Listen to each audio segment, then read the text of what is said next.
హృదయం అంటే అర్థం ఏమండి? మన యొక్క హార్ట్. మన యొక్క హార్ట్ అనేది మోసం చేస్తుంది అంటున్నాడు. కాబట్టి హృదయం అన్నిటికంటే మోసకరమైనది, అది ఘోరమైన వ్యాధి గలదన్నాడు. హృదయం ఎలాంటిదండి? ఘోరమైన వ్యాధి అంటున్నాడు. కనుక ఘోరమైన వ్యాధి అంటే ఏ వ్యాధి? కరోనా వైరసా? లేకపోతే ఎయిడ్స్ వ్యాధా? ఏంటి ఘోరమైనది భూమి మీద అని అంటే, ఎయిడ్స్ వ్యాధి కంటే, కరోనా వైరస్ కంటే కూడా హృదయ అంతరంగంలో ఘోరమైన వ్యాధి ఉందని దేవుడు చెలవిస్తూ ఉన్నాడు. ఇది పై కనబడని వ్యాధి. ఏం కనబడదండి? ఆ గోడకి ఇప్పుడు అంతా ఫెన్సింగ్ చేశారు. లోపల ఏముంటాయి? గోడలో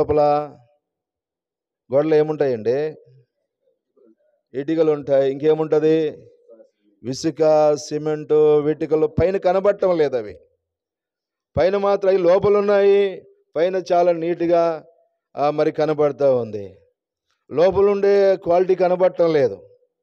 పైన మాత్రం చక్కగా కనబడుతుంది. కానీ ఈ హృదయం కూడా అంతే. మనిషి యొక్క హృదయం పైకి బాగుంటుంది, కానీ మనిషి పైకి మంచిగా కనబడతాడు, కానీ హృదయం మాత్రము ఘోరమైన వ్యాధితో ఉందని వాక్యము చెబుతా ఉంది, బైబిల్ చెబుతా ఉంది. ప్రియ సహోదరుడా, ప్రియ సహోదరులారా, కలిగి హృదయం ఘోరమైన వ్యాధితో ఉంది. ఘోరమైన వ్యాధి ఏంటా వ్యాధి అని బైబిల్ చూస్తున్నట్లయితే దేవుని వాక్యములో రాయబడింది. చదువుకుందాము. ఆదికాండం 6వ అధ్యాయం 5వ వచనము.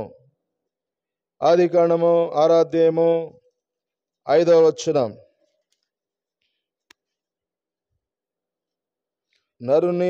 నరుల హృదయములో నుండి నరుల చెడుతనం భూమి మీద గొప్పదని. ఏంది గొప్పదండి భూమి మీద? బంగారమా, డబ్బా, ఐశ్వర్యమా, భూములా?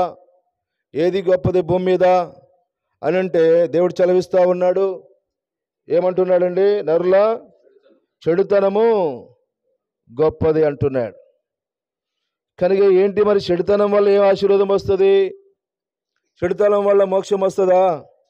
చెడుతనం వల్ల మరి నరకం తప్పించుకుంటారా? కనుక ప్రియులారా, నరుల యొక్క చెడుతనము భూమి మీద గొప్పది అంటున్నాడు.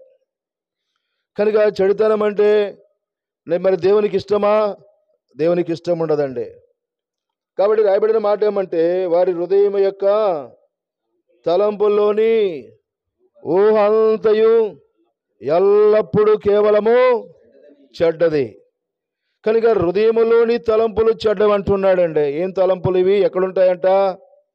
హార్ట్లో ఉంటాయి. పైకి మాత్రం మంచిగా సమాజంలో మనిషి కనబడతాడండి.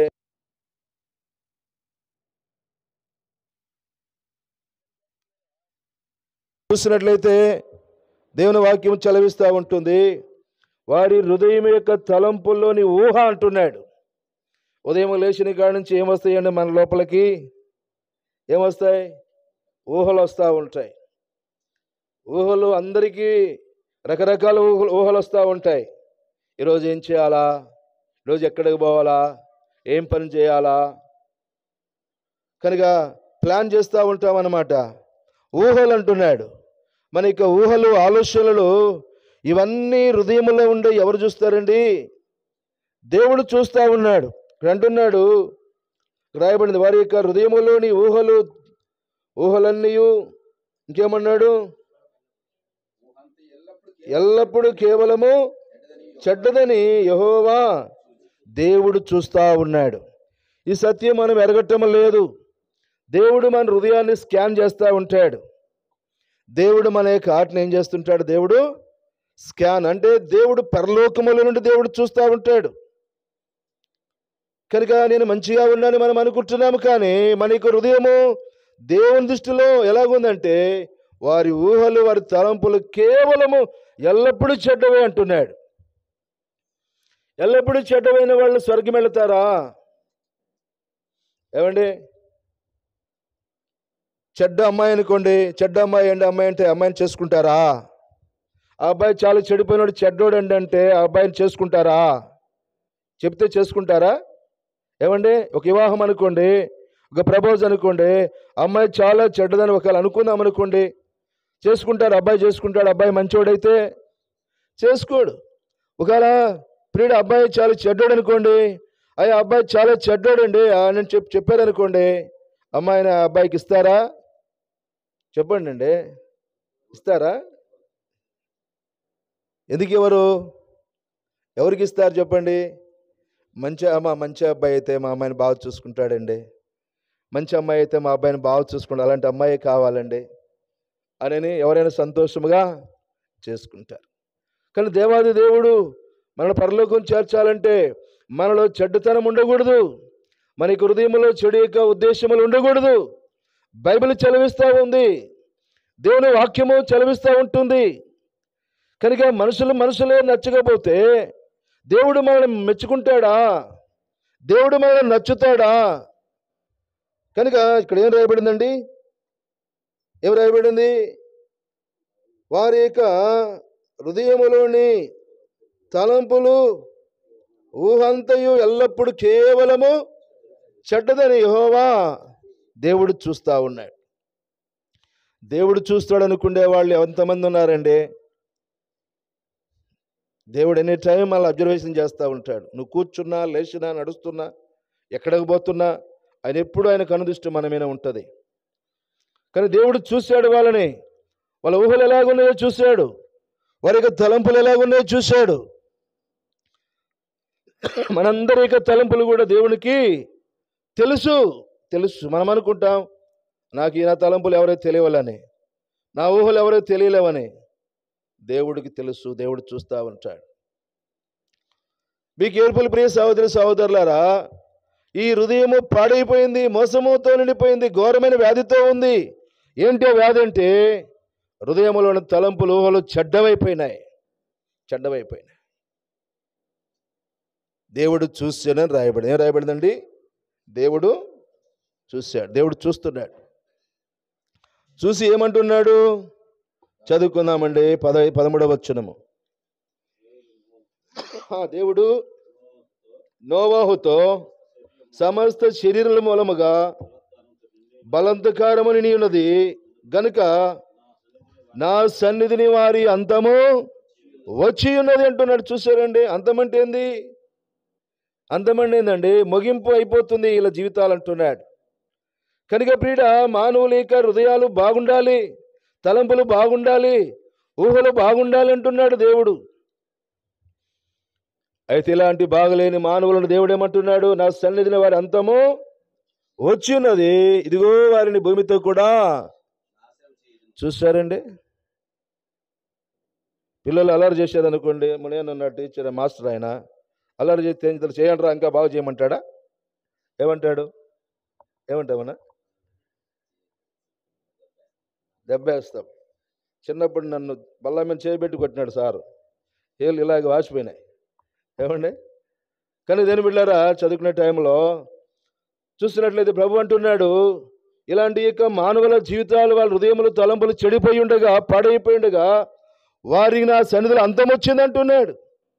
కనుక భూమితో కూడా నాశనం చేస్తానంటున్నాడు. అందుకే భూకంపాలు వచ్చేది, అందుకే సునామీలు, యుద్ధములు, ఘోరమైన వైరస్సులు ఇవన్నీ రావడానికి కారణం ఏమంటే మనిషి యొక్క స్థితిని బట్టే, మనిషి యొక్క హృదయాన్ని బట్టే ఇవన్నీ కూడా భూమి మీదకి సంభవిస్తూ ఉంటున్నాయి. దేవుడు ఆనాడు ఆ నోవాతో దేవుడు చెప్పాడు, నా సన్నిధిని వారి అంతం వచ్చేస్తుంది. కనుక ఇలాంటి హృదయం కలిగిన మానవుని దేవుడు ఓర్చుకోలేడు, సహించుకోలేడండి. అయినా ప్రభు మళ్ళీ ప్రేమిస్తున్నాడు. దేవుడు ప్రేమామయుడు, దేవుడు ఎంతో మంచివాడు, దయగల జాలిగల దేవుడు. ఆ దేవాదేవుడు ఈ లోకానికి దిగి వచ్చాడు. చదువుకుందామండి పరిశుద్ధ గ్రంథమైన బైబిల్లో మార్కు సువార్త 7వ అధ్యాయం 21వ వచనం.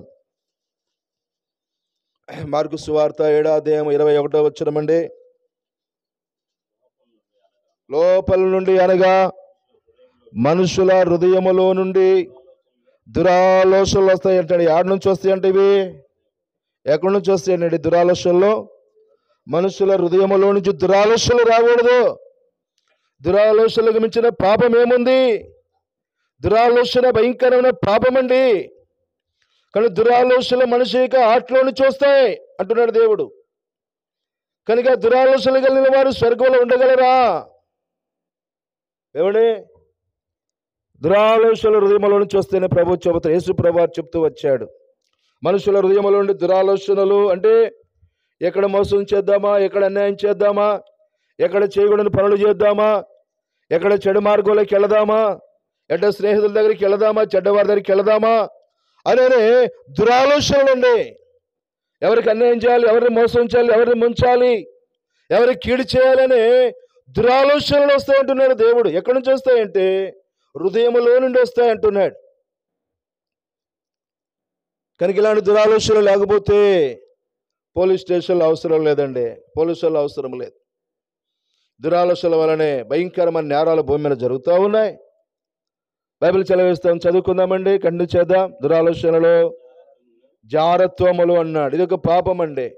ఇలాంటి పని చేయకూడదని తెలిసి చేయటమే జారత్వం అంటున్నాడు. మూడోది దొంగతనాలండి. దొంగతనం మా ఇంటి ముందే, మందిరం ముందే దొంగతనం జరిగింది మొన్న. ఎట్లో దేవుడి దయ వల్ల సహోదరుని బ్రతకనిచ్చినారు, ప్రాణం ఉంచారు. అంత దుర్మార్గానికి, అన్యాయానికి, అక్రమానికి మనుషుడు ఎగబడుతున్నాడు. చూసినట్లయితే దొంగతనములు బైబిల్ ఏం చెలవిస్తుంది? దొంగల దేవుని రాజ్యములో ప్రవేశింపలేరని బైబిల్ చెలవిస్తుంది. 1 కొరింథీ 6వ అధ్యాయం 9వ వచనం. 1 కొరింథీ 6వ అధ్యాయం, మార్కు సువార్త అలాగే ఉంచండి. 1 కొరింథీ 6వ అధ్యాయము 9వ వచనము. అన్యాయస్తులు దేవుని రాజ్యానికి అన్యాయంగా పాల్పడి జీవించే వాళ్ళు దేవుని రాజ్యం వెళ్ళలేరండి. నువ్వు భక్తి చేయొచ్చు, ఉపవాసాలు చేయొచ్చు, పూజలు మనం చేసుకోవచ్చు, కానీ పిల్లరా మంచిదే, కానీ అన్యాయం మనలో ఉంటే నువ్వు దేవుని రాజ్యానికి పోలేవు. స్వర్గము చేరలేం, నరకము తప్పించుకోలేం. భూమి కింద నరకం ఉంది. ఎవరికంటే అన్యాయస్తులకి నరకం ఉంది, దురాశలు కలిగిన వారికి నరకం ఉంది, దురాలోచనలు కలిగిన వారికి. ప్రియ సహోదరులారా, అన్యాయస్తులు దేవుని రాజ్యమునకు వారసులు కానేరని మీకు తెలియదా? మోసపోకుడి, జారులైనను, విగ్రహార్థికులైనను, వ్యభిచారులైనను, పురుష సంయోగులు, దొంగలు. ఎవరండి? దొంగలు పరలోకానికి పోలేరు. కనుక ఒకవేళ ఎలాంటి దొంగతనమైనా కావచ్చండి. దొంగతనాల్లో అనేక రకాలు ఉంటాయి. దొంగగా జరిగించే కార్యాలు మనిషి జీవితంలో ఎన్నో ఉంటాయి. కనుక ప్రియుడా, దొంగల దేవుని రాజ్యానికి వెళ్ళలేడు అని బైబిల్ చదివిస్తూ ఉంది. హృదయశుద్ధి గల వారు ధన్యులు, వారు దేవుని చూస్తారు. కనుక ప్రియ సహోదరుడా, రాయబడిన మాట ఏమంటే దొంగలైనను, లోబులైనను, ఇంకేముందండి చదవండి, తాగుబోతులు. చాలా మంది తాగుడికి లోనవుతున్నారు. తల్లిదండ్రుల మాట వినరు, భార్య మాట వినరు, ఏమండి ఇంట్లో వాళ్ళ మాట వినరు. తాగుడు బానిసలైపోతున్నారు, దొంగతనానికి బానిసలైపోతున్నారు, ఏమంటే చెడు కార్యములకు బానిసలైపోతున్నారు, పాపిష్టి కార్యాలకి మనుషులు బానిసలైపోతున్నాడు. ప్రియ సహోదరుడా, ఇక్కడ అంటున్నాడు దొంగలైనను, లోబలైన, తాగుబోతులైన, దూషకులైన, దూషించేవాళ్ళు, దూషణ మాటలు మాట్లాడేవాళ్ళు, ఇంకేమన్నాడు దోసుకునేవాళ్ళు. మంది కానిది దోసుకోవటం ఏదైనా సరే దేవుడు నీకు ఇవ్వలేదు, అది దోసుకునే వాళ్ళండి. దోసుకునేవాళ్ళు చదవండి బ్రదర్.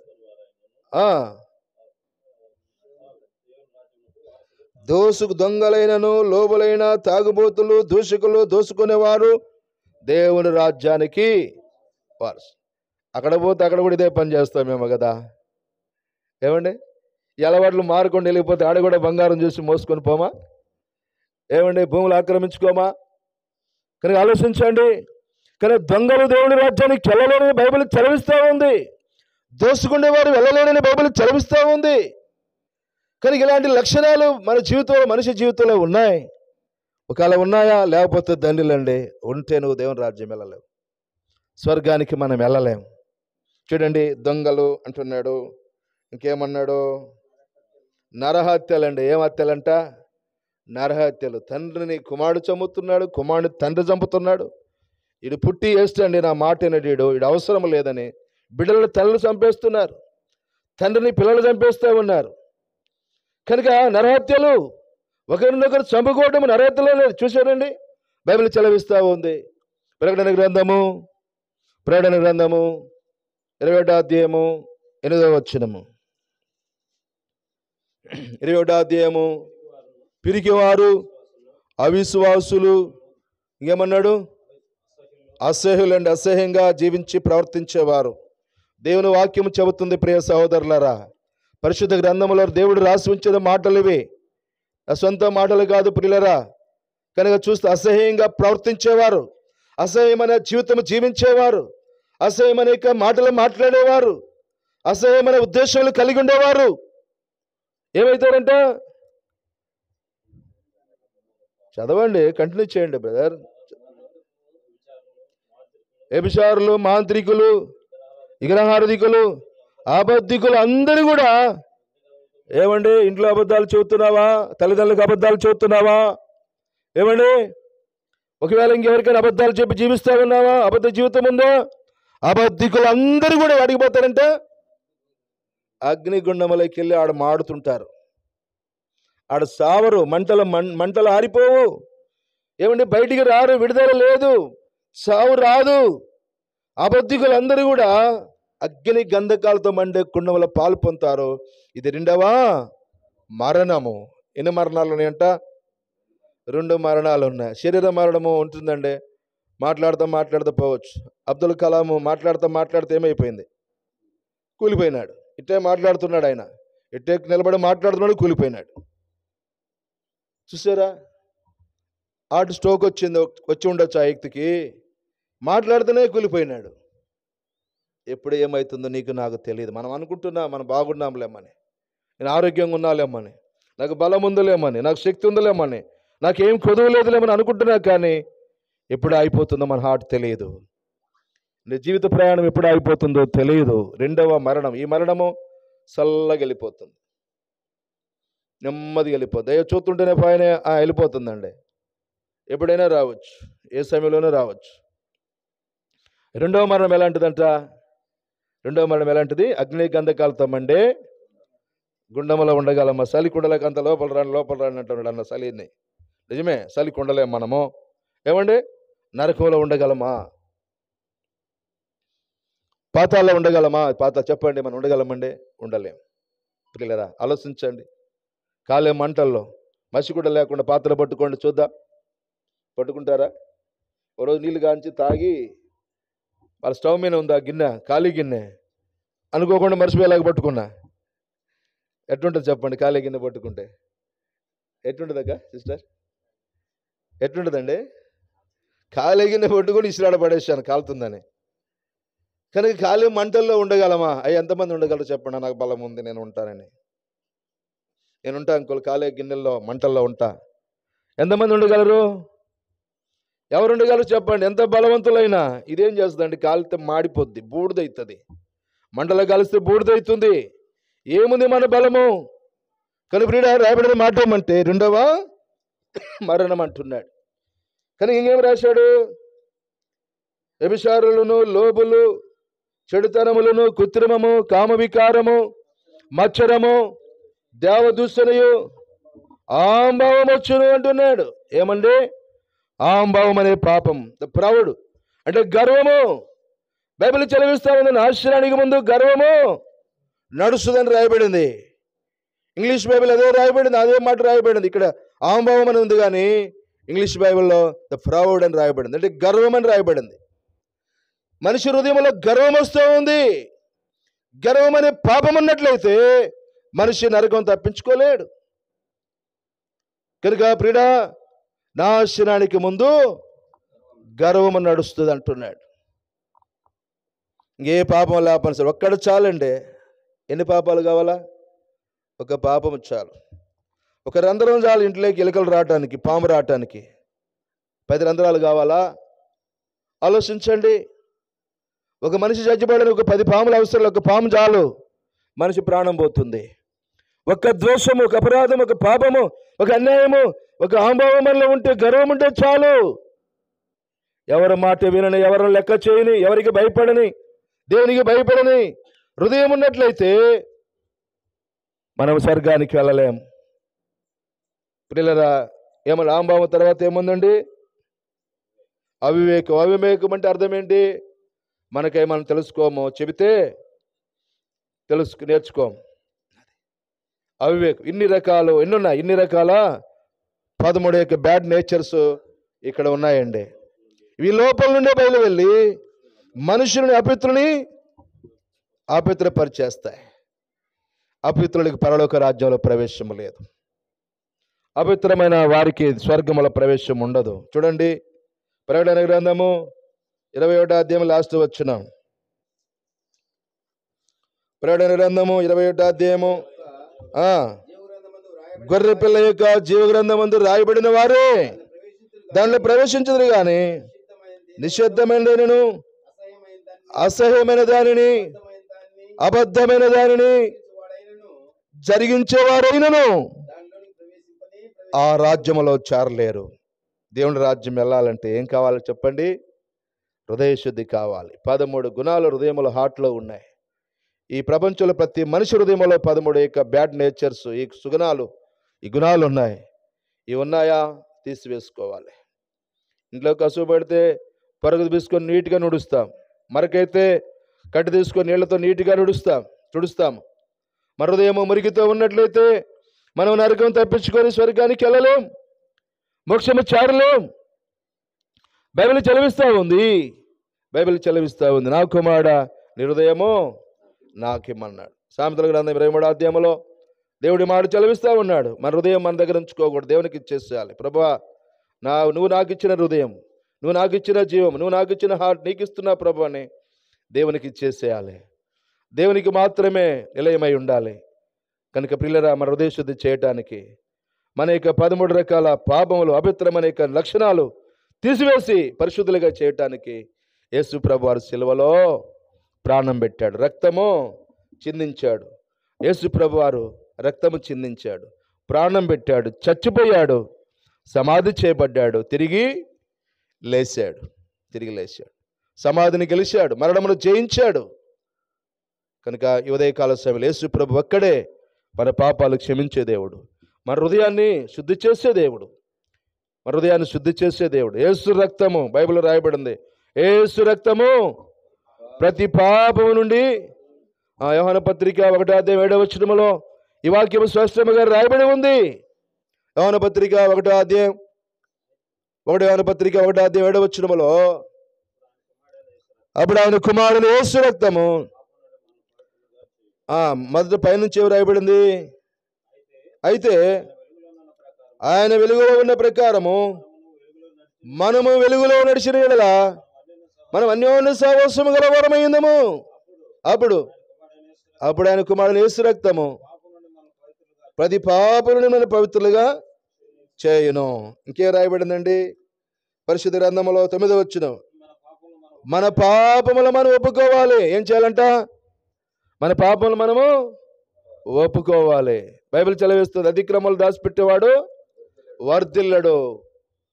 పాపములు దాచిపెట్టే వాళ్ళకి పరలోకము లేదు. పాపములు దాచుకొని జీవించేవారు పరలోకము స్వర్గానికి చేరలేరు. అతిక్రమములు దాచిపెట్టేవాడు వర్ధిల్లడని రాయబడింది. ఇంకేం రాయబడింది? వాడిని ఒప్పుకొని విడిచిపెట్టాలంట. ఏం చేయాలండి? ఒప్పుకోవాలా, విడిచిపెట్టాలా? కానీ దాచిపెట్టుకోకూడదు. ఏమండి, ఇంట్లో పాముని తీసుకొచ్చి దాచిపెట్టుకుంటామా? నాగుపాముని తీసుకొచ్చి ఇంట్లో దాచిపెడతామా? ఏం చేస్తుందండి? పాలు పోసి పెంచినా ఏం చేస్తుంది? అది మళ్ళా ఏం చేస్తుంది? పిల్లలా, పాము కంటే భయంకరమైనది. కానీ మన పాపాలు మనం ఒప్పుకునేలా ఆయన నమ్మదగిన వాడు, నీతిమంతుడు కనుక మన పాపములు క్షమించి సమస్త దుర్నీతి నుండి మన పవిత్రులుగా చేస్తుంది. యేసు ప్రభువారు మన పాపాలు క్షమించే దేవుడు. మన పాపాల కోసం మన రక్తము చిందించాడు. ఆయన చచ్చిపై తిరిగి లేచాడు. యేసు ప్రభు లోక రక్షకుడు అండి, పాపుల రక్షకుడు. తెలిసి తెలియక చేసిన పాపాలు ఒప్పుకొని వదిలిపెడితే ఎంతటి ఘోర పాపినైనా ప్రభు క్షమించి మనం ప్రేమించి ఆశీర్వదిస్తాడు. ఒప్పుకోవాలా, వదిలిపెట్టేసేయాలా? కాబట్టి ఉదయకాల సమయంలో దేవుడిని ప్రేమిస్తూ ఉన్నాడు. దేవుడి లోకమును ఎంతో ప్రేమించాను అన్నాడు. దేవుడిని ప్రేమిస్తూ ఉన్నాడు. మనం నశించి నరకానికి వెళ్ళేది దేవునికి ఇష్టం లేదు. బైబిల్ చదివిస్తూ ఉంటుంది. దేవుని వాక్యములో ఒక మాట చదువుకుందాం, కొద్ది నిమిషాలు ముగిస్తానండి. పరిశుద్ధ గ్రంథమైన బైబిల్లో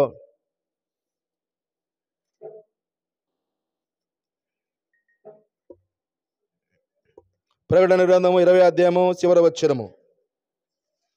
ప్రకటన 20వ అధ్యాయము,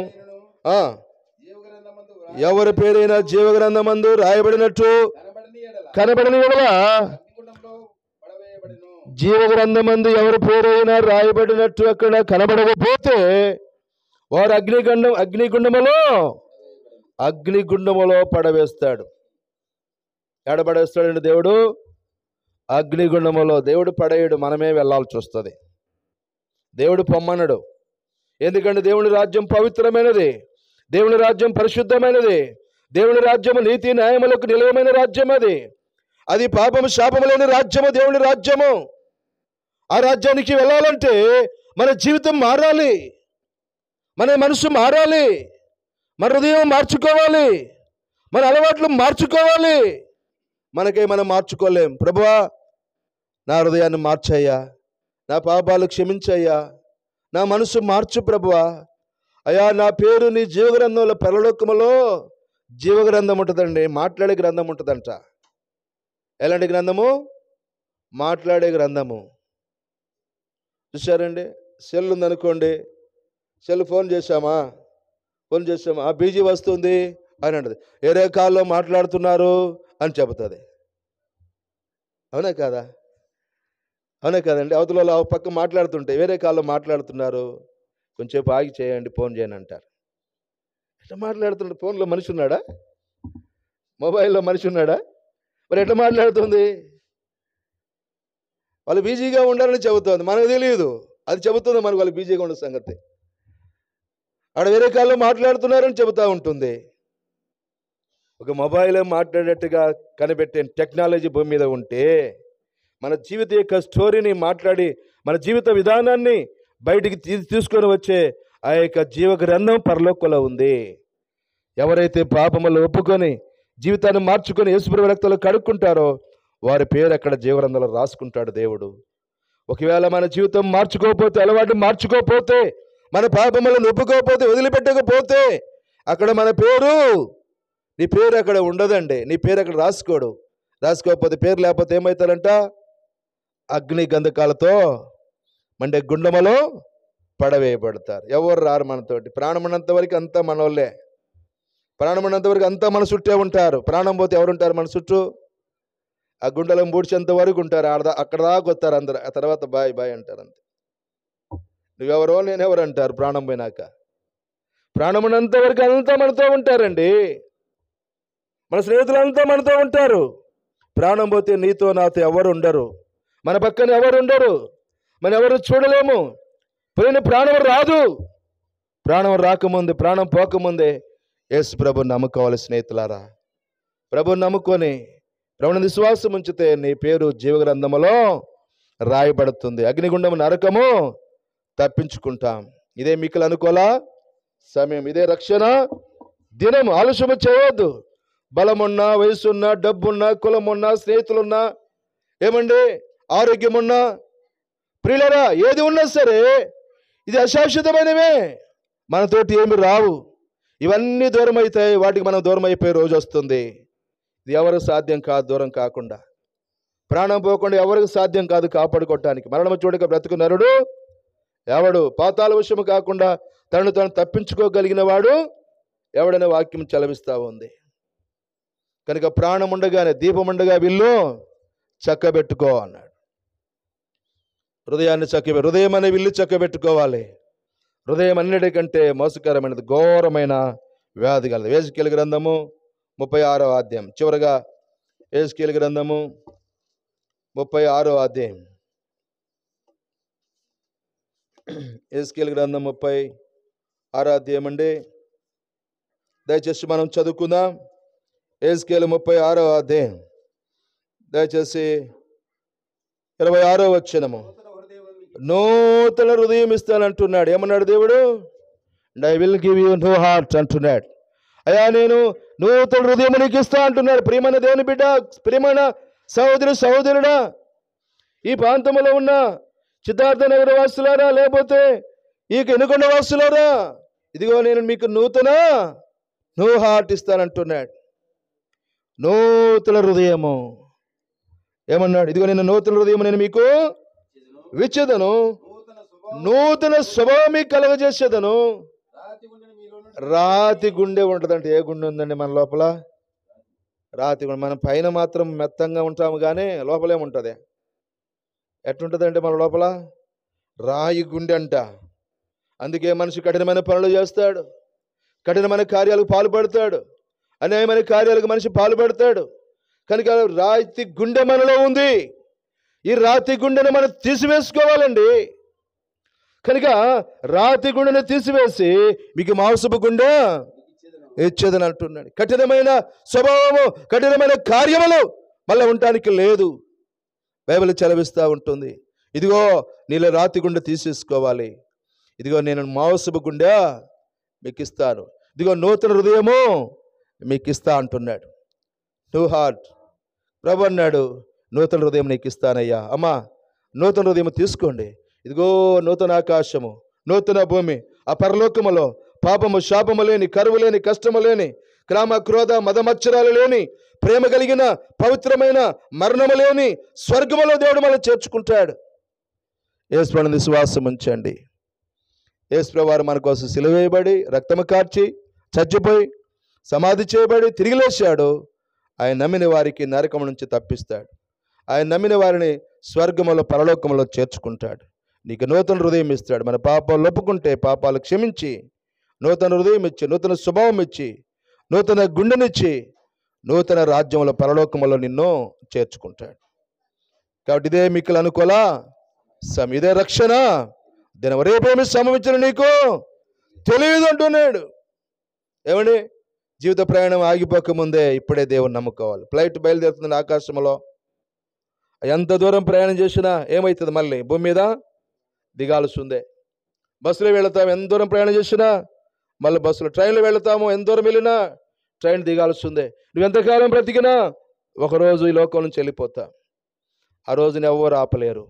మనం కాపాడుకో, మన చేతుల్లో లేదు. ప్రాణం మంది కాదు, దేవునిది. మన దేహం మంది కాదు, దేవునివి. మనం మన వారివి కాదు, మన దేవునికి సంబంధించిన వారము. ఆ దేవునికి ఇస్తే దేవుడు మన పరలోకం ఇస్తాడు. మనం కాదనుకుంటే ఒకరోజు నువ్వు నరకానికి వెళ్ళాల్సి వస్తుంది. అక్కడ అగ్ని ఆరదు, పొరుగు చావదు, నీళ్లుండవు, అమ్మ ఉండదు, నాన్న ఉండడు, స్నేహితులు ఉండరు, బంధువులు ఉండరు, అక్క చెల్లెళ్ళు ఉండరు, కులం ఉండదు, ఎవరు ఉండరు అక్కడ. మనకి ఇల్లు ఉండదు, వాకిలు ఉండదు అక్కడ. ఏమండి, ఆహారము, నీళ్లు ఉండవు, ఏముండవు అక్కడ నరకములో. గుండెలో బాదుకుంటా, పళ్ళు గొరుగుతా ఏడ్చే స్థలం అది. యుగ యుగాలు ప్రలాపించే స్థలం అది. నెమ్మది లేకుండా వేడ్చే స్థలం అది. యుగ యుగాలు వారు బాధ సంబంధమైన పొగ లేసురు అని రాయబడింది ప్రకటన గ్రంథములో. నెమ్మది లేకుండా ఉంటారని రాయబడింది. అలాంటి ఘోరమైన స్థలం నుంచి కాపాడటానికి యేసు ప్రభు నీ కోసం, నా కోసం ప్రాణం పెట్టాడు. ప్రభుని నమ్ముకుంటావా? హృదయ శుద్ధి గలవారు ధనులు, వారు దేవుని చూస్తారు. నీ హృదయం ఎలాగుంది? మన హృదయం ఎలాగుంది? ఘోరమైన వ్యాప్తి ఉందా? 13 రకాల ఆ చెడు కార్యములతో నిండిపోయిందా? దురాలోచనలు, జారత్తు, దొంగతనం, నరహత్యలు, ఇవి ఇన్ని నీలో ఉన్నావా? మనం తీసివేసుకోవాలి. ప్రభువా, నన్ను క్షమించు ప్రభువా. నువ్వు ప్రేమామయుడు అంట, దయగలవాడు, జాలిగల దేవుడు, కరుణామయుడు అయ్యా. నువ్వు సెలవులో ప్రాణం పెట్టి రక్తం కార్చావు, చచ్చిపోయి తిరిగి లేచావంట. పాపాలు ఒప్పుకుంటే క్షమిస్తావంట. ఆ పాపాలు క్షమించయ్యా. మన పాపము లేని వారు మనకుంటే మళ్ళీ మనం ఏం చేసుకుంటామంట? మోసం చేసుకుంటామంట. దేవుణ్ణి అబద్ధికునిగా చేస్తామని రాయబడింది బైబిల్లో. 1 యోహాను పత్రిక 1వ అధ్యాయం చివరి వచ్చిన అలా మాటలు ఉన్నాయి. చిన్న మాట చదువుకుందాం. ప్రయాణ 1వ అధ్యాయము, యోహాను రాసిన పత్రిక 1వ అధ్యాయం, యోహాను రాసిన పత్రిక 1వ అధ్యాయము 10వ వచనం. మనం పాపము చేయలేదని చెప్పుకున్న ఎడల ఆయనను అబద్ధికునిగా చేస్తామంట. ఎవరిని అబద్ధికునిగా చేస్తామండి? మనం పాపము చేయలేదని మనం అనుకుంటే 13 రకాల పాపాలు ఉన్నాయని దేవుని గ్రంథం బైబిల్ చదివిస్తా ఉంది. సహోదరుడా, మనం పాపములే చేయలేదని చెప్పుకునే ఎడల ఆయన అబద్ధికునిగా చేయవారు మగుదము, మరియు ఆయన వాక్యము మనలో ఉండదు. ఆ వాక్యం యేసు ప్రభువే. మన పాపాలు ఒప్పుకోవాలి. పాపములు ఒప్పుకుంటే చాలు యేసయ్య. ఒప్పుకొని వదిలిపెడితే నీకు పరలోకం చూసే దేవుని చూసే భాగ్యము దేవుడు నీకు ఇస్తాడు. నీ కుటుంబానికి శాంతి, సమాధానం, నెమ్మది, ఆశీర్వాదం, నరకం నుంచి రక్షణ, పరలోకానికి వెళ్ళే రక్షణ భాగ్యము, దైవ దీవెనలు, దైవ శాంతి, దైవ సంతోషము దేవుడు మనకిస్తాడు. కనుక ఇప్పుడే ప్రభువైన యేసునందు విశ్వాసము ఉంచండి. ఆలోచన చేయబాకు, తర్వాత చూద్దాం అనుకోబాకు. ఎప్పుడు ఏమైందో తెలియదు. మనం అనుకుంటాం నాకు ఇంకా వయసు ఉందలే అని. వయసు ఉంటే నీకు ప్రాణానికి గ్యారెంటీ ఉందా? నాకైతే గ్యారెంటీ లేదండి. మీకు ఎవరికైనా గ్యారెంటీ ఉందా? చెప్పండి. నాకు గ్యారెంటీ ఉందనే వాళ్ళు ఉన్నారా ఇక్కడ? నాకు గ్యారెంటీ లేదు. ఎప్పుడు దాకా ఉంటానో తెలియదు, ఎప్పుడు ఆగిపోతుందో తెలియదు, ఎప్పుడు ఈ జీవితం ఈ ఆట ఆగిపోతుందో తెలియదు, చెప్పలేము. మనం చూస్తున్నాం, బస్సులో వెళుతూ ఉంటే యాక్సిడెంట్ జరుగుతున్నాయి, ఫ్లైట్లో వెళుతుంటే కూలిపోతూ ఉన్నాయి, కార్లో వెళుతుంటే యాక్సిడెంట్ జరుగుతున్నాయి, భయంకరమైన మరణాలు మనం చూస్తున్నాం భూమి మీద. ఎన్నో మన న్యూస్లు మనం చూస్తూ ఉన్నాం. మన జీవితానికి గ్యారెంటీ లేదు. ఇప్పుడే ప్రభువుని అంగీకరిస్తే నీకు పరలోకం ఉంది, నరకం తప్పించుకుంటావు, నీ శాపం పాపం పోతుంది, సంతోషం నెమ్మది వస్తుంది. నువ్వు దేవుని చూసే గొప్ప భాగ్యం ప్రభు మనకిస్తాడు. కానీ ప్రభుని నమ్మండి. హృదయ శుద్ధి గల వారు ధన్యులు, వారు దేవుని చూస్తారు. హృదయం శుద్ధి చేయబడిందా? కనుక మన జీవితంలో అపవిత్రమైన జీవితం ఉందా? ఒకవేళ పాపిష్ట కార్యాలు ఉన్నాయా? పాపిష్టమైన స్వభావం మనలో ఉందా? మనం తీసేసుకోవాలండి, తీసేసుకోవాలి. మన ఇంట్లో ఒకవేళ ఎలాగో చచ్చిపోయింది, పందికొక్క చచ్చిపోయింది అనుకోండి. మన ఇంట్లో పందికొక్క చచ్చిపోయింది, ఏం చేస్తాం మనము? ఏం చేస్తామండి చెప్పండి? ఏం చేస్తామండి? తీసి పడేస్తాం. ఏం పందికొక్క మన ఇంట్లోదే కదా అని దాచిపెడతామా? ఏమండి, మన ఇంట్లోదే కదా అని చెప్పి దాచిపెట్టుకుంటామా? దాచిపెట్టుకుంటే ఏమవుతుంది? ఇంట్లో ఉండగలమా? ఇంట్లో ఉండగలమా చెప్పండి? కానీ మన పాపాలు మనం ఒప్పుకొని వదిలిపెట్టినట్టయితే దేవుడు వాక్యం మనలో ఉంటుంది, దేవుడు మనతో ఉంటాడు. మన పాపములను కడిగి మన హృదయాన్ని శుద్ధి చేసి పరలోకం చూసే భాగ్యం దేవుడు మనకిస్తాడు. ఇప్పుడు వెళ్ళిపోయినా, ఇప్పుడు ప్రాణం పోయినా దేవుని మనం చూస్తాం. దేవదూతుల్లాగా ఏంజెల వలె పరలోకంలో ఎంతో హ్యాపీగా యుగ యుగాలు మరణము లేని రాజ్యాలు మనం ఉంటాం, శాపం లేని రాజ్యాలు మనం ఉంటాం. కులాలు మతాలు ఉండవు. ఎంతో ప్రేమతో సమాధానంగా సంతోషంగా జీవించే రాజ్యాలు మనం ఉంటామండి. ప్రభువుని నమ్ముకోండి, నిర్లక్ష్యం చేయబోక. తర్వాత చూద్దాం అనుకోక.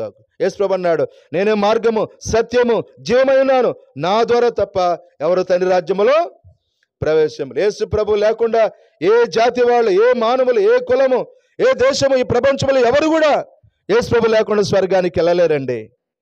యేసు ప్రభు సృష్టికర్తన దేవుడు, మనందరి దేవుడే.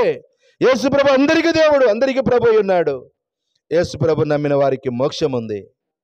యేసు ప్రభుని కాదంటే ఈ ప్రపంచంలో ఏ మానవుడు మోక్షము చేరలేడు. ఈ ప్రపంచంలో ఏ మానవుడు నరకం తప్పించుకోలేడు. స్వర్గానికి వెళ్ళాలా, నరకం తప్పించుకోవాలి, పాపాలు పోయి, పాపాలు పరిహారమై నరకం తప్పించుకొని స్వర్గానికి వెళ్ళాలంటే యేసుక్రీస్తు ప్రభువే మార్గము. యేసు ప్రభు లేకుండా ఈ ప్రపంచంలో ఏ మానవుడు కూడా స్వర్గము చేరలేడు. యేసు ప్రభు నమ్మండి, ఇది నిజం. బైబిల్ చదివిస్తూ ఉంది. నమ్మిన వారికి రక్షణ, నమ్మని వారికి శిక్ష అని బైబిల్ చదివిస్తూ ఉంది. కానీ నమ్మితే నీకు, నీ కుటుంబానికి రక్షణ ఉంది, నమ్మకపోతే నరకమైన శిక్ష ఉంది. నమ్మండి, యేసు ప్రభువుని అంగీకరించండి, స్వర్గానికి వారసులు కండి. దేవుడు మిమ్మల్ని, మీ కుటుంబాలను దీవించును గాక. ప్రభువైన యేసునందు విశ్వాసం ఉంచండి. చివరికి ఇలాగ చెప్పాలి, యేసు ప్రభువా, నేను జన్మ కర్మ పాపినయ్యా, నా పాపాలు క్షమించండి, నా అపరాధములు క్షమించండి అయ్యా అంటే చాలు. ఎంత ఘోర పాపినా పర్వాలేదు, ప్రభు క్షమిస్తాడు, ప్రభు ప్రేమిస్తాడు. ఒప్పుకొని మన పాపాలన్నీ ఒప్పుకొని వదిలిపెడితే చాలండి. ప్రభు ప్రేమతో క్షమించి సమాధానం, శాంతినిచ్చి ఆశీర్వదించి నేను పరలోకంలో చేరుస్తాడు. అంత ప్రేమగల దేవుడు మన దేవుడు యేసు ప్రభువారు. కాబట్టి పాపములు ఒప్పుకోలు. యేసు ప్రభువా, నా జన్మ కర్మ పాపములు క్షమించు ప్రభువా, నీ రక్తంతో కడుగు ప్రభువా. అయ్యా, తెలిసి తెలియక నా జీవితంలో ప్రతి లోపములు, పొరపాట్లు, తప్పిదములు క్షమించు ప్రభు అంటే చాలండి. యేసయ్య ప్రేమతో క్షమించి నిన్ను ఆశీర్వదించి దేవుడు నీకు తోడుగా ఉండి నీకు నరకం తప్పించి స్వర్గములో చేరుస్తాడు. యేసు ప్రభువుని విశ్వాసం ఉంచండి, అప్పుడు మారు ఇంటి వారు.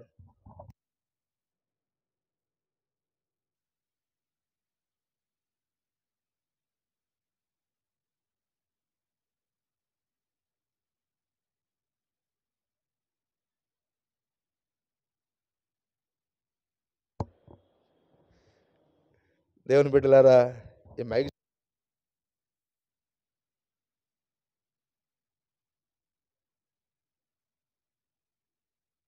దేవుని బిడ్డలారా, దేవుని వాక్యంలో రాయబడుతూ ఉంటుంది. ఇంకొన్ని నిమిషాలండి, ఇంకొన్ని నిమిషాలు, కొద్ది నిమిషాలు ఓపిక తినాలని మీకు ప్రేమతో మనవి చేస్తూ ఉంటున్నాం. పరిశుద్ధ గ్రంథమైన బైబిల్ చదివిస్తుంది చూడండి. దేవుని వాక్యములో ఇర్మియా గ్రంథము 21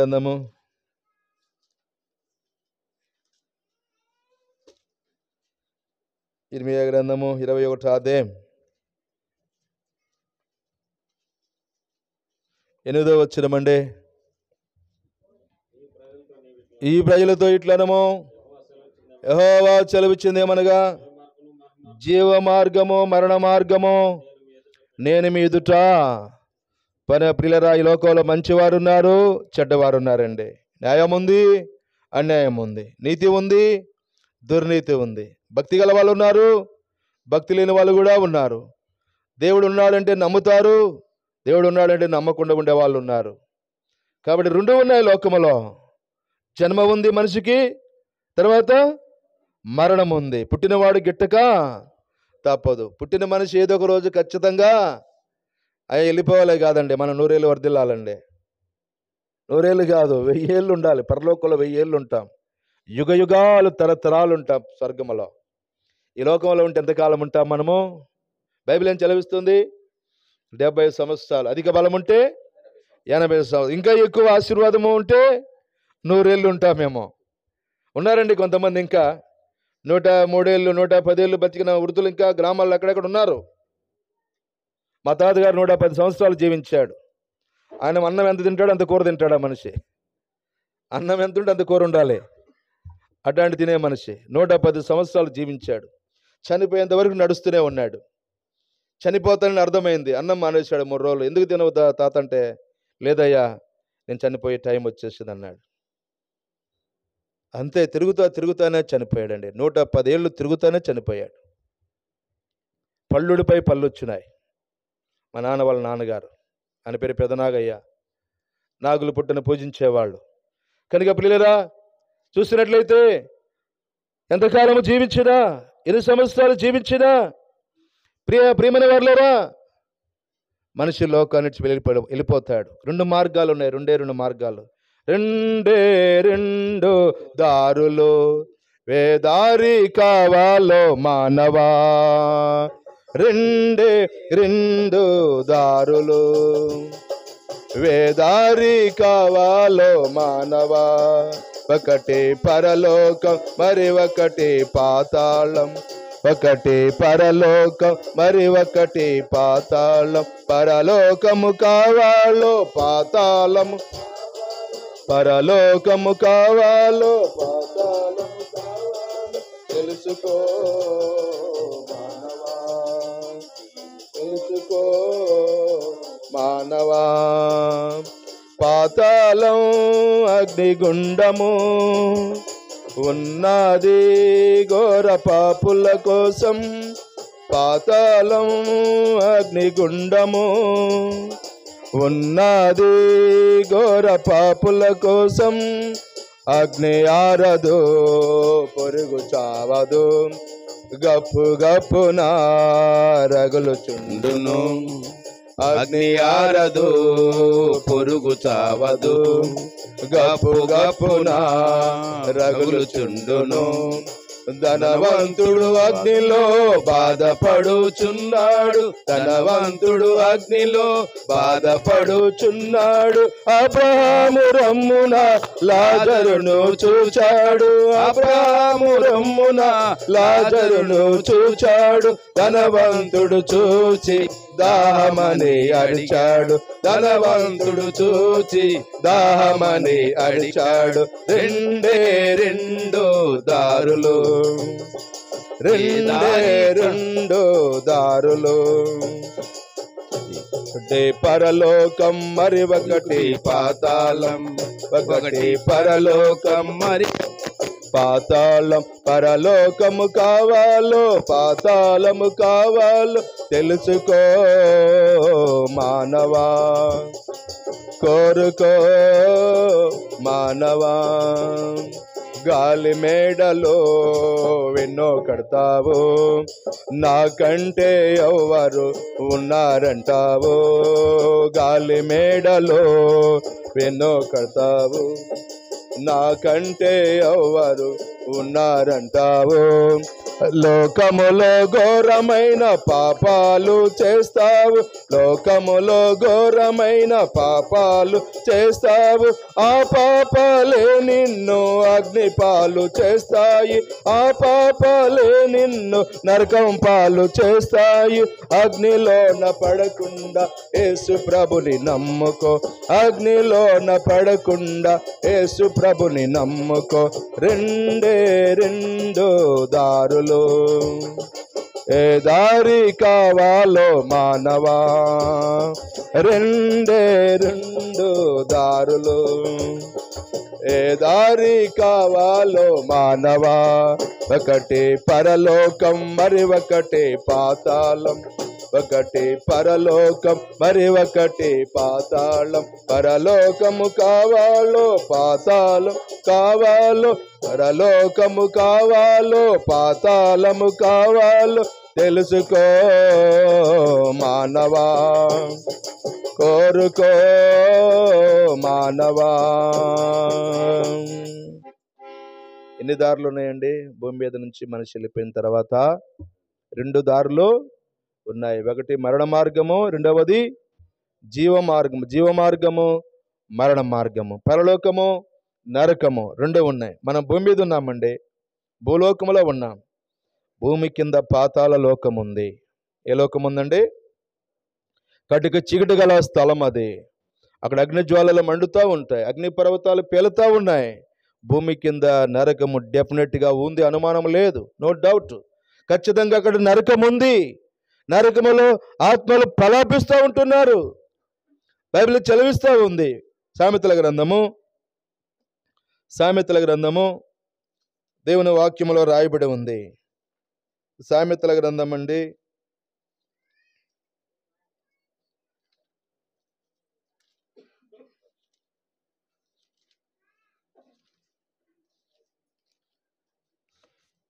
దేవుని వాక్యములో ఇలాగా రాయబడి ఉంది నరకం గురించి. పరిశుద్ధ గ్రంథమైన బైబిల్లో సామెతల గ్రంథములో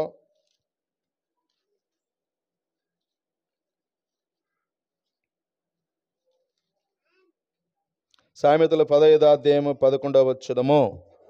సామెతల 15వ అధ్యాయము, పాతాళమును అగాధ కూపమును యెహోవాకు కనబడుచున్నవి, నరుల హృదయములు మరి తేటగా ఆయనకు కనబడుతున్నాయి.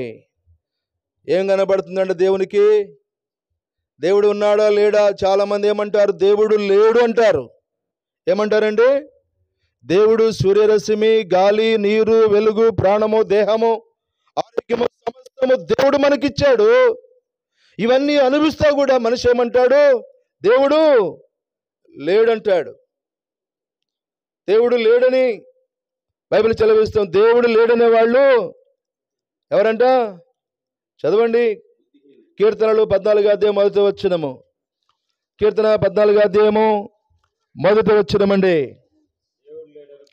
దేవుడు లేడని తమ హృదయములో, దేవుడు లేడని బుద్ధిహీనులు అనుకుంటారంట. హృదయములో బుద్ధిహీనులు దేవుడు లేడనుకుంటారు. ఇంకేమన్నాడు? చెడిపోయిన వాళ్ళు అంటున్నాడు. వారు అసహ్య కార్యములు చేసేవారు. చూసారండి, మేలు చేయవాడు ఒక్కడు కూడా లేడు. చెడిపోయిన వాళ్ళు, అసహ్య కార్యములు చేసే వాళ్ళకి దేవుడు ఉన్నాడంటే అర్థం కాదు. ఒక ఆయన వచ్చి ఒక దైవ సేవకుడిని అడిగాడు, అండి దేవుడు అంటున్నావు కదా, దేవుడు నాకు చూపించు, నేను నమ్ముకుంటాను అన్నాడు. దేవుడు నాకు చూపిస్తే దేవుడు నమ్ముకుంటే ఇప్పుడే అన్నాడు. ఈ దైవ సేవకుడు ఏమన్నాడు? నీ తలలో బ్రెయిన్ లేదురా అన్నాడు. ఏమన్నాడు? నీ తలలో బ్రెయిన్ లేదన్నాడు. బ్రెయిన్ ఎందుకు లేదు? ఉందని చూపించు అన్నాడు. నీ తలలో ఉన్న బ్రెయిన్ చూపించు అన్నాడు. చూపించడానికి అర్థం వీలైద్దండి? పగలు కొడితే చూపించచ్చు.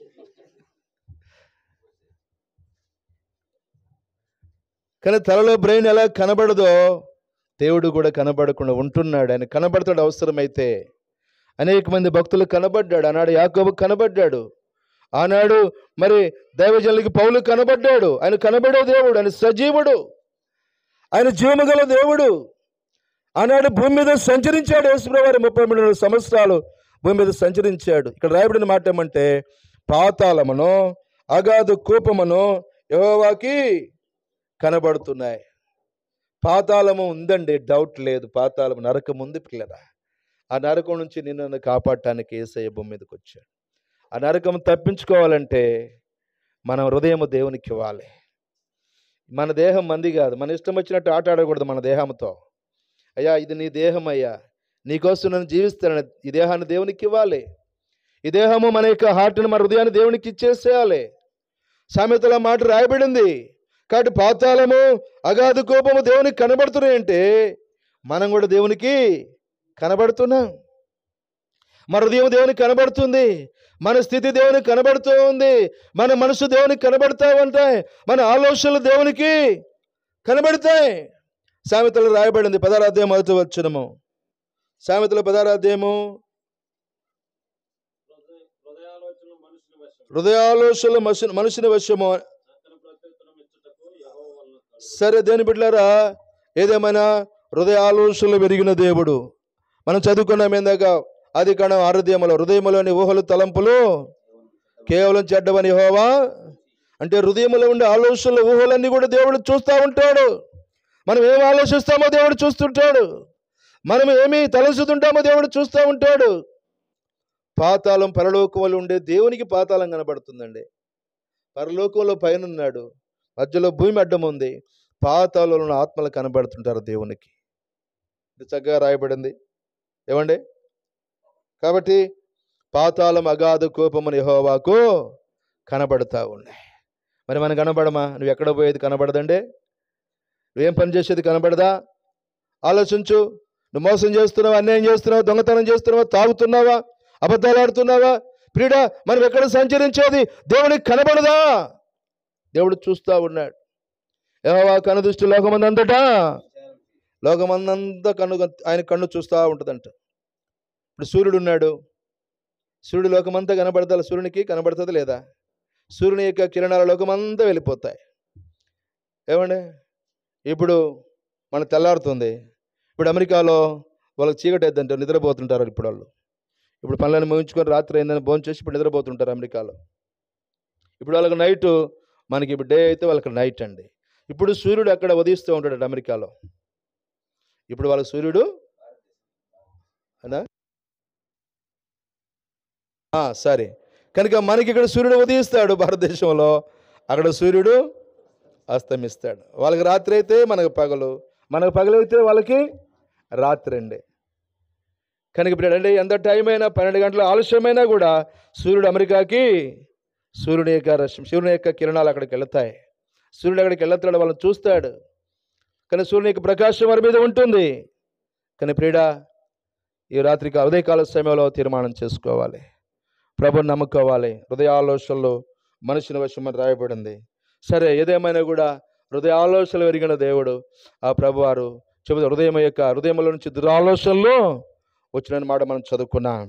హృదయంలోని ఆలోచనలు దేవుడు ఎరిగిన వాడండి. చెప్పండి, హృదయంలోని ఆలోచనలు దేవుడికి ఏం చెప్పాడు యేసుప్రభువారు? హృదయంలో నుంచి దురాలోచనలు వస్తాయంటున్నాడు. అంటే హృదయంలో ఉండే ఆలోచనలు దేవుడు తెలుసు. ఇంట్లో వాళ్ళకి తెలియపోవచ్చు, నాకు తెలియపోవచ్చు. మన ఆలోచనలు దేవునికి తెలుసండి. కాబట్టి ప్రియరా, హృదయాలోచనలు పెరిగిన దేవుడు, లేక హృదయాలు పరీక్షించే దేవుడు మళ్ళీ గమనిస్తున్నాడు. తీర్మానం చేసుకోండి. ఏబు గ్రంథము దయచేసి చదువుకుందాం. ఏబు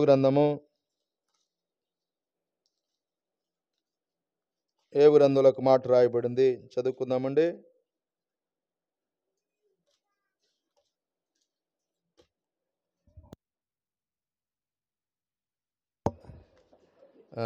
చదువుకుందామండి. దయచేసి చూడండి, పరిశుద్ధ గ్రంథమైన బైబిల్లో ఏబు గ్రంథంలో ఇలాగా రాయబడింది.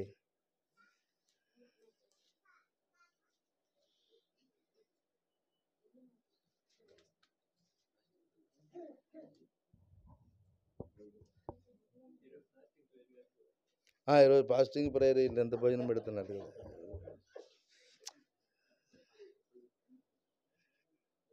వండినాక చెబుతున్నారు మీరు ఫాస్టింగ్ ప్రేయర్ అని. భలే తెలియగలలే. పరిశుద్ధ గ్రంథమైన బైబిల్ వాక్యం ఈ విధముగా రాయబడింది. ఏబు గ్రంథంలో ఈ మాట మనము చూస్తామండి.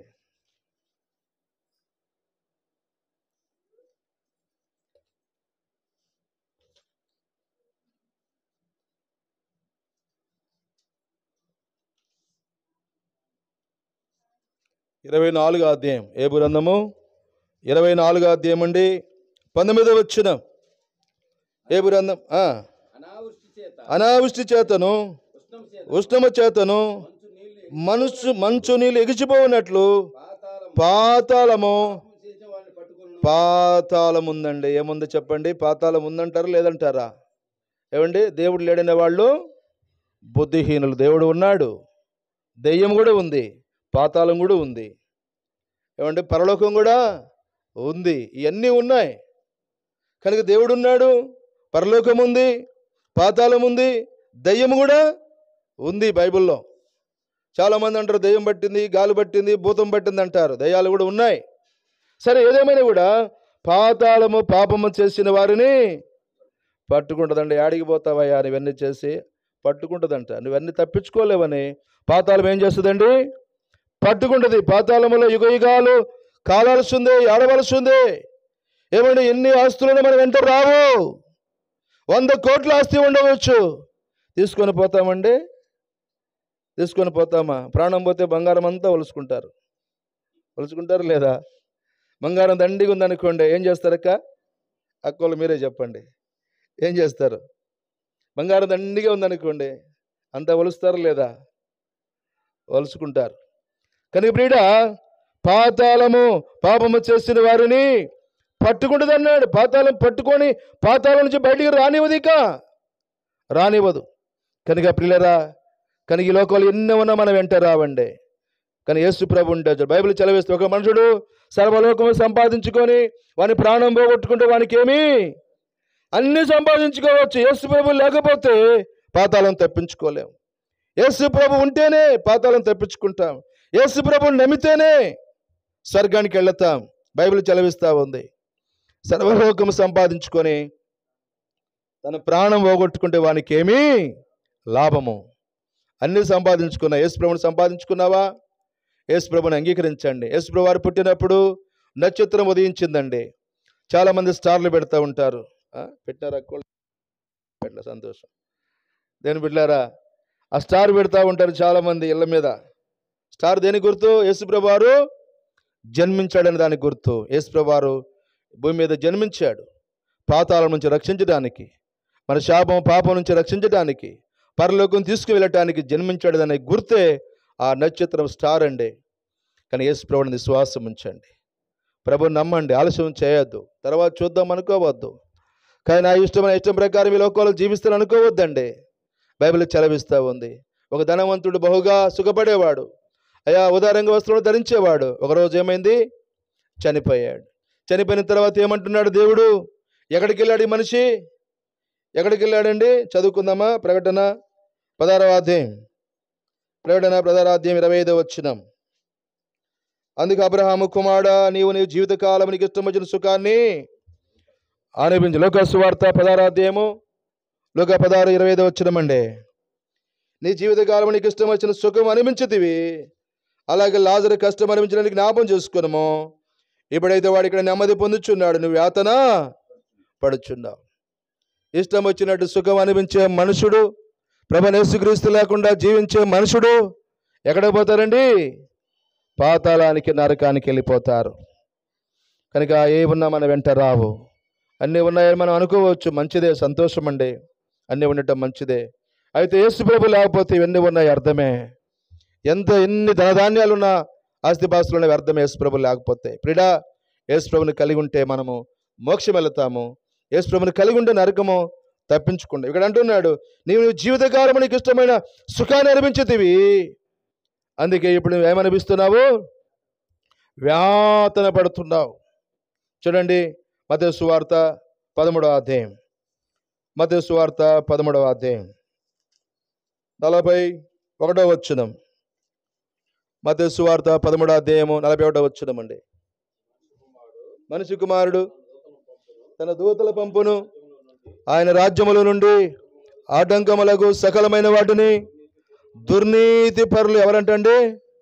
దుర్నీతి పరులు. నీతి తప్పి మనుషుడు జీవిస్తే అది దుర్నీతి అంటున్నాడు. చూసారా? దుర్నీతి పరులను దేవదూతలు సమకూర్చి అగ్ని గుండములో పడవేస్తారు. అక్కడ ఏడుపును పళ్ళు కొరుకుతూ ఉండును. అగ్నిగుండంలో ఏముంటాయా? అగ్నిగుండంలో ఏసీలు ఉంటాయా? అగ్నిగుండంలో ఏముంటాయి చెప్పండి? ఏడుపు ఉంటుంది అక్కడ. అగ్నిగుండంలో ఏముంటాయి? పిల్లలు పళ్ళు కొరుకుతూ ఉంటారు. కొంతమంది కోపం వస్తే పళ్ళు కొరుకుతూ ఉంటారు. కానీ నరకంలో ఏం చేస్తారంట?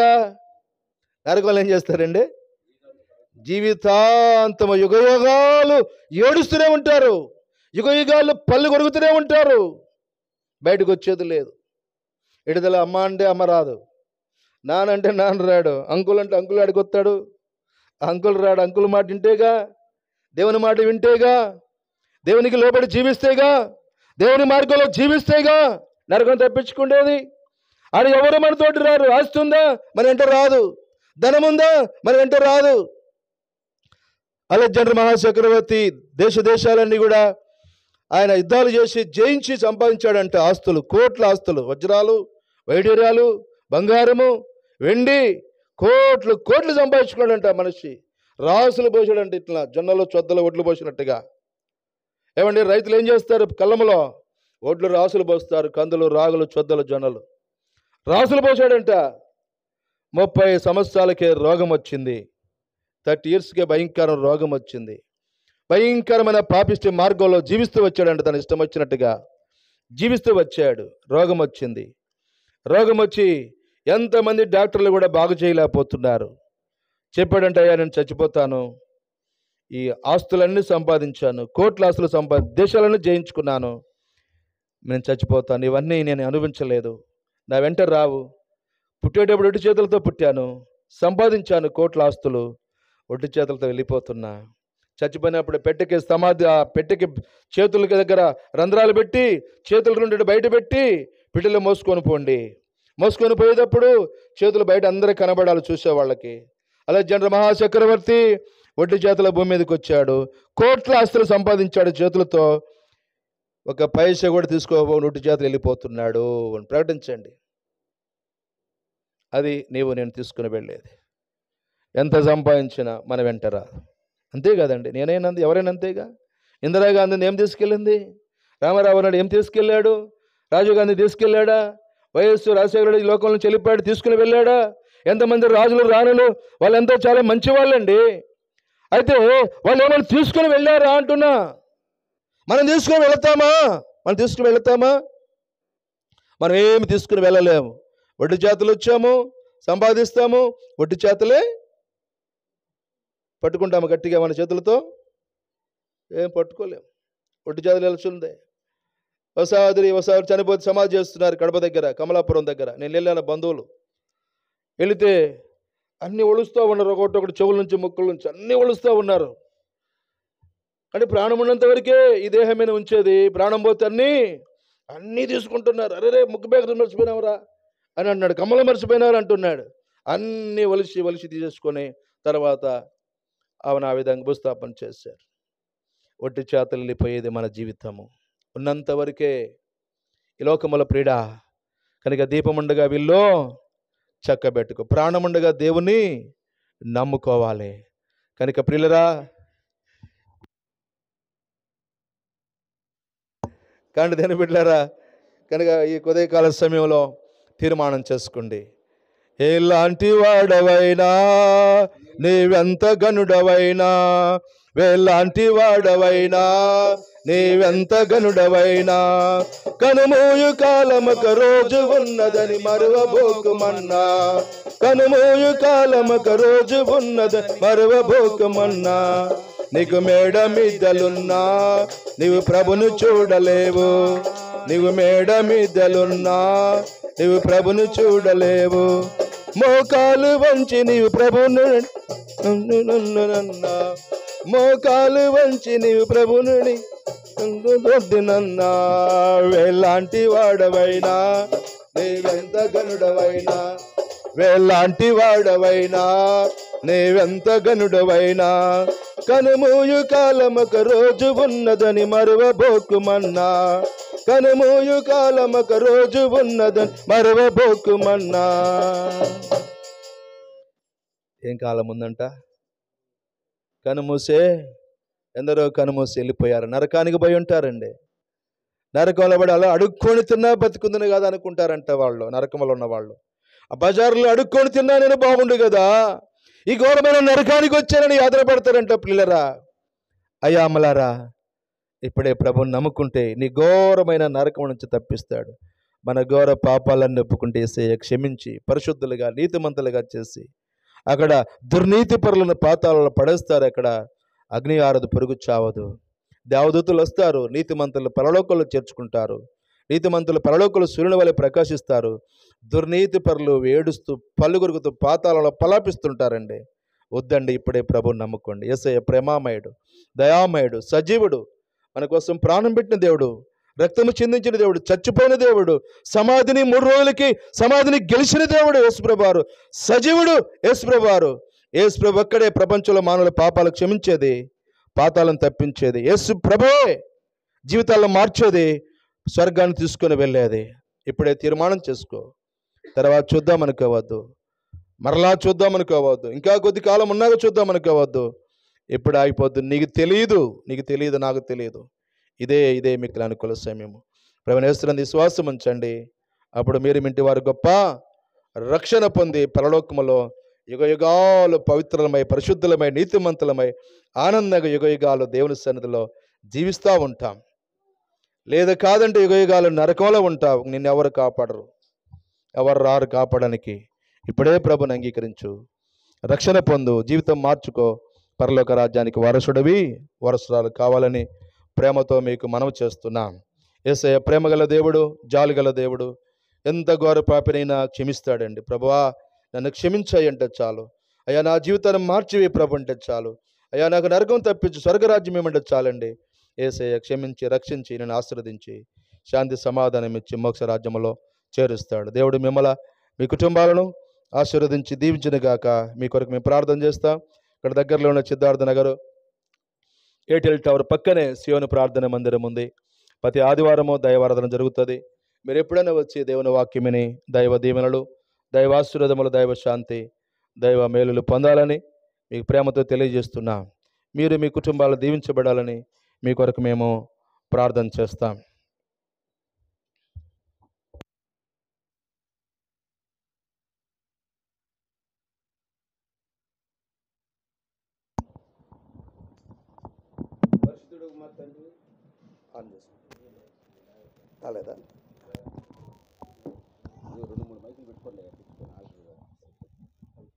పరిశుద్ధుడు మా తండ్రి, ప్రేమగల మా దేవ, మా తండ్రి మీ ప్రియకుమారుడు యేసుక్రీస్తు వారి పరిశుద్ధ నామములో ఈ ప్రాతకాల సమయంలో మీ దాసుడు ఎలీషా బ్రదర్ని బట్టి, సిస్టర్ వజ్రమ్మని బట్టి, తండ్రి సూర్య తేజని బట్టి, తండ్రి కుమార్తె స్వరూపాన్ని బట్టి వందనాలు చెల్లిస్తున్నాం. తండ్రి ఈ కుటుంబాన్ని ఆధారం చేసుకుని ప్రభువా ఈ విధంగా మీ వాక్యాన్ని ప్రభువా ప్రకటించడానికి మీ కృపకు వందనాలు. చేరి వచ్చిన మా ప్రియులందరినీ పేరు పేరున దీవించండి, ఆశీర్వదించండి. ఎవరైతే దూరంగా సమీపంగా ఉండి వాక్యం వింటూ వచ్చారో వారి హృదయాల్లో నాయన నూతనమైన కార్యం జరిగించండి, వారిని రక్షించండి, పరలోక రాజ్యానికి సిద్ధపరచవలసిన ప్రార్థన చేస్తూ రక్షకుడు, విమోచకుడు, సజీవుడు యేసుక్రీస్తు వారి పరిశుద్ధ నామములో స్తుతించి ప్రార్థించి పడుకుంటున్నాం తండ్రి, ఆమేన్.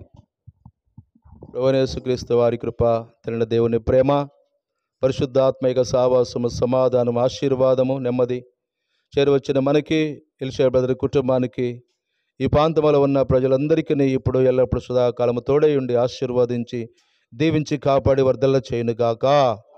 ఆమేన్. దేవుడి మనందరిని ఆశీర్వదించును గాక. ఆమేన్, ఆమేన్. అందరికీ వందనాలండి. Praise lord. ప్రభు మీ వల్ల రక్త రక్తము కలువరి సిలువలో కలునకు నిచ్చితివి.